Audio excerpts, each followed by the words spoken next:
Hey, this is Amaranth. And this is Eminence Come talk to me about. Marriage. All right. Full disclosure, I guess if you're going out of order, um, Eminence here is married. He's been married for Six? question mark. It is right now. Going on, no, Oh. 6 years, going on 7. Okay, but they've been together for longer than that. Oh my God, so long. I was married for 7 years. Recently divorced. So recently, I don't know. Whenever you hear this, it might not be recent, but It's always yes, I'm recent. divorced now. But I did have 7 years of experience, if you will. So That's a good term for it. experience. Experience. 'Cause it's work. It's work. Oh yeah, it's definitely work. It's not. I still don't regret it. I wouldn't take it back. And luckily, me and my ex, we get along, so it's gravy. That is fantastic. Um, I've already told you how You have if I ever got divorced, it would not be dead to you. right. Exact. Oh, not that it would not be dead. It would be dead to me. She and doesn't even have a gender anymore. It would just it is dead to me. And I'll give there are some variables that could change that possibly depending on whatever happens. But most likely, cutting all bridges, burning them down, just new chapter. Let's move on. Well, if you've heard the other ones, you've heard the foundations, and you've heard the what healthy relationships look like and stuff like that. So I guess this is just like a culmination of that. And I guess if you're listening to this and you're thinking about getting married, um, Make sure you have those in place. yes, it's a lot. Marriage is a lot. It is not a fantasy. You're not gonna find that perfect person that's just like no work. No, it is work. And if there is no work, then I feel like you either You don't really care, yeah, exactly. You shouldn't be there. Like something's wrong right? if you're not working with the other person. It shouldn't be like um a construction worker every day. No. No, But it is work and you will feel like it is work, but then it's worth it work. it's definitely worth it. I love my wife almost as much as I dislike her. Yin And and yang. it is, it is. She makes me happy. That being said, I was single and happy too. It is a different happiness, so I do not regret it. In fact, probably I'd say maybe a month ago, I just noticed, and I looked over and I told her I was like, after it was 14 years at the time of just knowing her and being with her, and told her after 14 years, she still surprises me, and we still make each other laugh, and so she laughed at that, and it melted her heart a little bit, her very icy heart. Then it thawed it a little bit. Thawed it just a little bit, just a little bit. Um, but no, marriage is no fantasy. It is not a Jim and Pam from The Office. It is not happily ever after. It's both.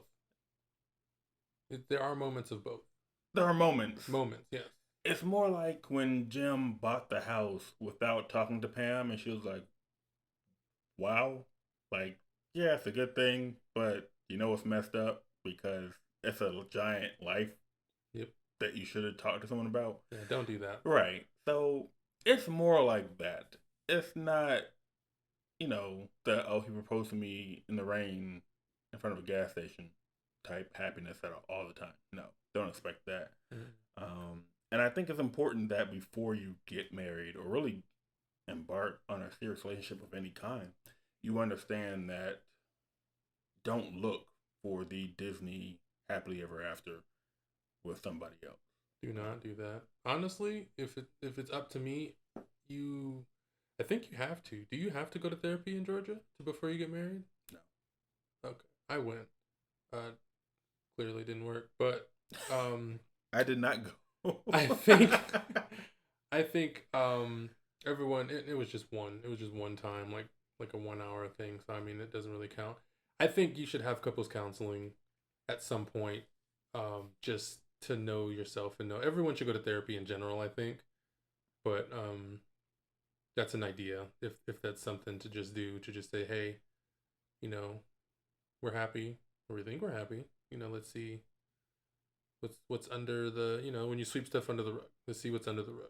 Right.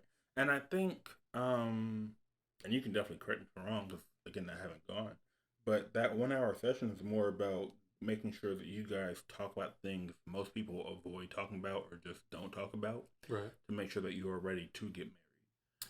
It was honestly more about them trying to make us feel bad. It felt like. Oh, Her and I at the time, and even up until recently, were very happy, and they were like, "You're still in the honeymoon phase," and we're like, "Well, we've been together for 5 years. You're in the honeymoon phase," and I'm like, I don't understand what this is. Are you like trying to break us up, or like what's going on?" And they're like, "No, you just haven't been through hardships," and I'm like, "We have, and I'm not going to share that with you," but kind of getting on my nerves. see, and I think, for one, congratulations for a 5 year honeymoon phase. That's phenomenal. Um, but I think that reluctance to share, because that's what the therapist is there for. You're supposed to be able to share with them. And I understand it was a one time thing, so there was no like trust built up. I would have been willing to share if there weren't So hostile. douchey about it. Gotcha. Like if you like, I'm in therapy now, and she's not a tool. Right. So if you come at me with the good energy, I'm like, yeah, well, let's share. But if you're coming and you're just like honeymoon phase, I'm like, you didn't even know my life. Like, Right. What are you going on about? Then no, I'm honest. I'm not gonna open up. Okay. It's just not gonna happen. Gotcha. And that's fair. So for any therapists out there, give us your take on it as well, because I'm not one. I did not go to one. And Amaranth's experience in that first one was not good. I'm glad he's going to one now that is a lot better and that he can build trust with. Now, with that being said, I don't think we've actually talked about marriage as of yet, and we're getting to 7 minutes in. Oh, we're talking about a lot of stuff. We are talking about a lot of stuff. Well, we did. We started and You're said right. it was difficult. I mean, It's not just difficult. It is.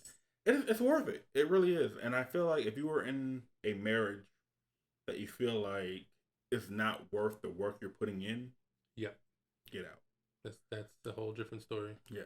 Because that means either they're not meeting you halfway like they should, or you're just not happy with them, or they're not worth what you're putting in.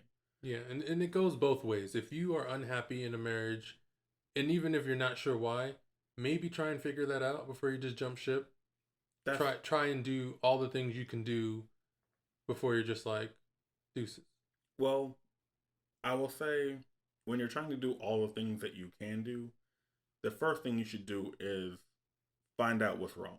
Yep. Because you could be addressing a whole bunch of issues that are not the root of what's going on. Right. Because you'll have little things, but that might not be the thing. Right. So, if you're trying your best and you're making sure, like, you feel like you are putting out everything and your partner is giving you nothing and he or she's just looking at you with deadpan face like, I resent you and your being, then everything that you're doing is not addressing that main issue that they're having.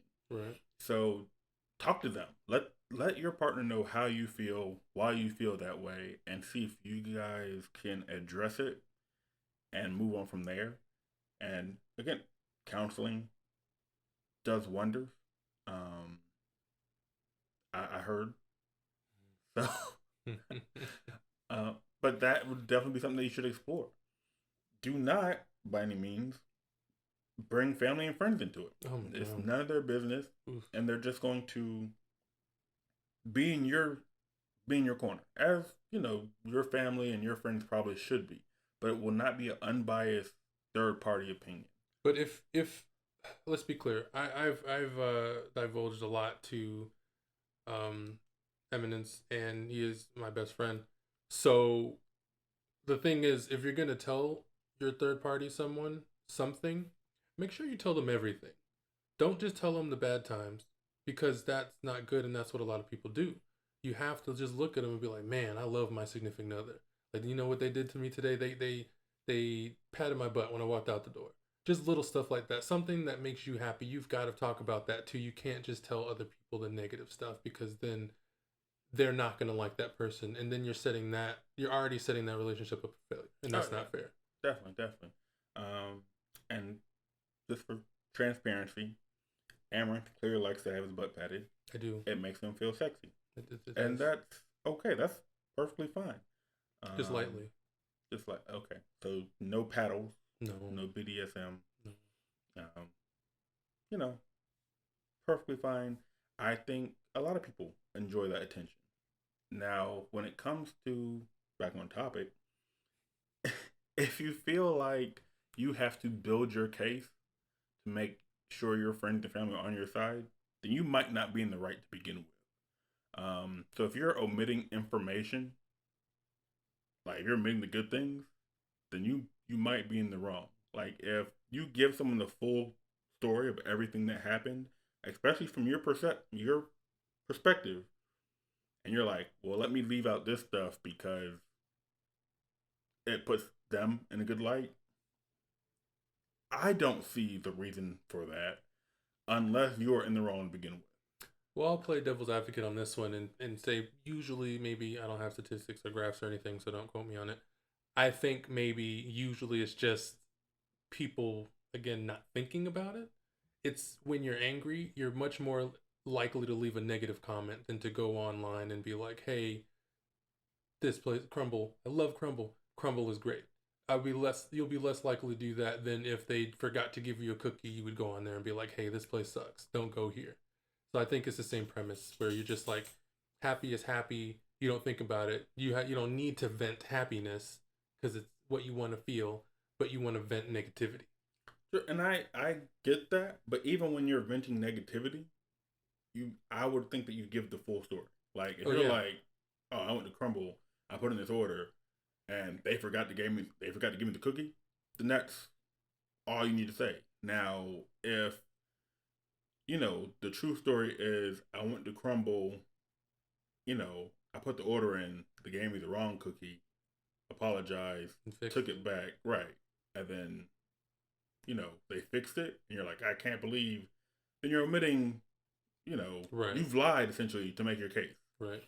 Um, so yeah, so if you're upset, still give the whole story of what happened, because you're upset, you're not thinking as clearly or from different perspectives. This is what you saw, this is what you heard, this is what you felt. All of them are valid. But if you're talking to a third party and they give you a different perspective, it's like, oh, well, maybe your partner was seeing this, felt this, did you tell them this? And that should be able to, for one, calm you down so that you're able to see from both perspectives. And maybe your partner's wrong. It's fully, possible that your partner's in the wrong, and that's okay. But if that third party's, giving you something else to look at for you to think about, so that you have something when you go back and talk to your partner, you can clarify. Like at least there were reasoning behind it instead of you just being flustered and being like, I don't know what they were thinking. Like, well, they could have been thinking a plethora of things. Here are just some options that might have been. Right, which is also a sign of good friends, good family, just willing to not look at you like you can't be wrong. Like there's no way if Eminence came to me and he was like, "Yo, I did this," and I'd be like, "Well, why?" So I wouldn't. He's a great guy, but he's not perfect, and I would let him know that if the time it hasn't. But if it did, I would let him know that. So just be mindful of that, who you're sharing with, and sometimes you just know there's people you shouldn't share with. Don't go on Facebook. Don't put anything on Facebook. Facebook and TikTok and social media is just the worst place to put any of your personal information out there. Yeah. I mean, it's just a whole bunch of strangers. Like, how many of those people on Facebook do you actually know? Well, I know all of them. I have a Do you? I have a very small. I just made it for the Oculus, man. So it's like I have like 30 friends. I, you don't know all 30. Yes, I do. You don't. I promise you, I do. Anyway, we always do that. Yeah, it's just not a good place. Not good. Don't go on there because you're gonna put stuff on there and you're gonna be like, oh man, why are you giving me your opinion? Because you put it on the internet. And that's the best scenario is why you the worst case scenario is you take that to your partner and say, see, I'm right. Oof. As if it's not possible for a multitude of people to be wrong. Have you seen that? I've heard of it. I don't have a Facebook, so I have not seen it. But I do know when my wife talks to her friend, she's like, oh, see my friend who agreed with me? And I sit there, I think both of you guys are wrong. That's all. Like, that doesn't prove anything. It just makes me think both of you guys are wrong. It just means birds of a feather. Right. So I'm like, Okay, well, when I'm right, I now have two people be like, told you so, told you so. I don't do it, but I think it. And that's okay. It is nice to have people agree with you, Yeah, it feels good. It feels good to be validated. And if you need validation, we're here for you reasonably. All we need you to do is let us know what you need validated and then hit that subscribe and like button. though. Or just like, I don't want you to, but free country. That's why I didn't give you the option. I just told you to subscribe and like But the button. option is there and they know it. Yes. But we love you guys. Thanks for listening. This is Amarin. This is Eminent. And we're out of here.